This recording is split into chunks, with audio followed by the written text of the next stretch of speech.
At Staples Business Advantage, nothing can top the smarts and instincts of the thousands of experts on our team. While AI excels at processing data, automating tasks, and providing insights for better decision-making. And when they're used together, they're far more powerful than either is alone. Whoa. I've never felt more alive. Let Staples Business Advantage use today's latest innovations, plus our team's experience to make business easier for you. Sign up today and save 20%. Staples Business Advantage. Business is human. This is a Stocks for Beginners quick tip. Essential lessons. Questions answered. Pate Garrett is the co-founder and co-CEO of automated investment management service SixPark. In this quick tip, Pat explains how financial advisors and robo-advice can work in your investment journey.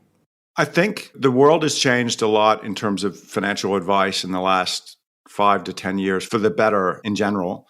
It's a little bit of a generalization, but until fairly recently, consumers weren't really afforded getting financial advice until they had a certain amount of money that made it viable for advisors to serve them. And that was typically a reasonably high number. So you were kind of in fend for yourself mode unless you had $500,000 or $1 million. That's changed a fair bit with what we were talking about earlier in terms of technology enabling different types of service to be made available to more people. But just taking a step back maybe a little bit, Phil, the role of a financial advisor has really changed a lot in the last few years. They've become more of financial coaches, financial mentors. They are typically well-versed in helping people with estate planning, with complex financial decisions in their lives, if and when they arise, arguably approaches on tax strategies and whatnot. But I would say one of the biggest roles for a financial advisor is really to help their clients and the consumers on the behavioral side of things. Because to your point, Phil, I think early in one's wealth creation and investing journey, sitting down sort of with yourself, so to speak, or your spouse and saying, what are we trying to achieve here, is definitely required. But eventually, as life gets more complex, getting some advice on that front from a financial advisor becomes prudent. And their role largely becomes, or can largely become, just helping somebody stick to their plan, really helping them navigate through big life transitions and or big market gyrations that can be quite scary. I think the developments in the future, actually, they've happened now, and I'll speak specifically to that in a second, is around the adoption of technology within the investing, but just more broadly speaking, the wealth management and financial advice space. And a big part of that is the traditional financial advice industry recognizing a few things. One is there is about to be an enormous wealth transfer from the baby boomers to Gen X and Gen Y, I suppose is the right labels.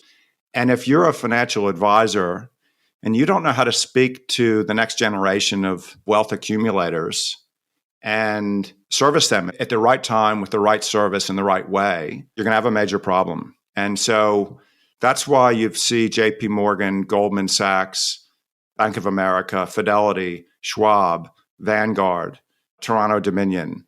I could go on, but they all have now sort of a robo-like service and a suite of tools to start engaging with the younger consumers and cohort to help them with a measure of financial advice, although it might be piecemeal at the start, which is actually called value for service, right? If you don't need the soup to nuts, you shouldn't pay for that. So I think it's actually an incredibly good time to getting involved in financial advice because, of this transformation where technology is enabling business models and financial advice to be made more accessible for consumers.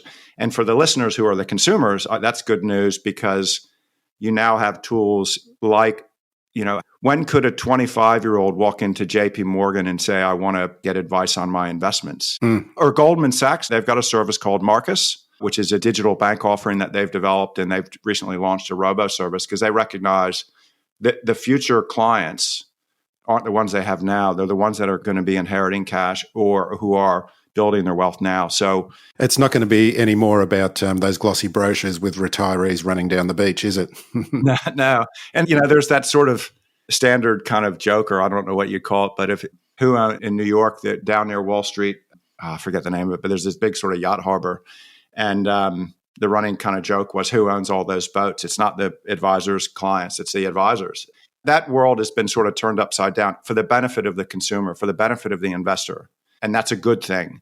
The challenge for, I think, the listeners is to just make sure that you understand, one, investing isn't easy.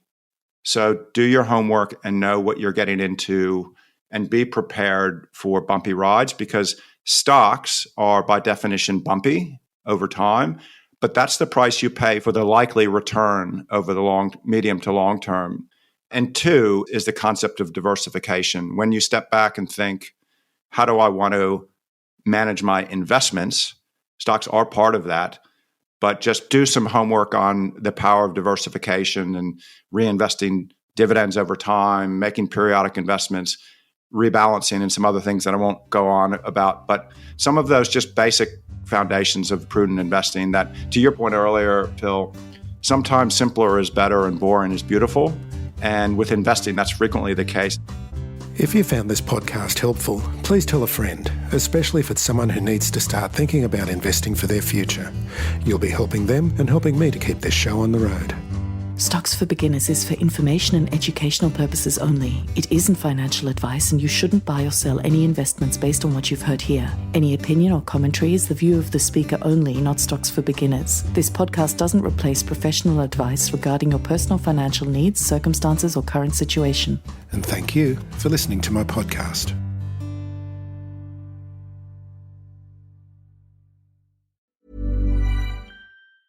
At Staples Business Advantage, our experts can help you find furniture that fits any design and budget, while AI can Recommend products based on preferences, generate 3D models for visualization, and optimize space planning for office furniture. take advantage of our team's eye for style and design. And my eye for, wait, I have no eyes. Only algorithms. At Staples Business Advantage, furnishing your office is easy. And with the best warranty in the business, we're committed to you now and down the road. Sign up today and save 20%. Staples Business Advantage. Business is Human.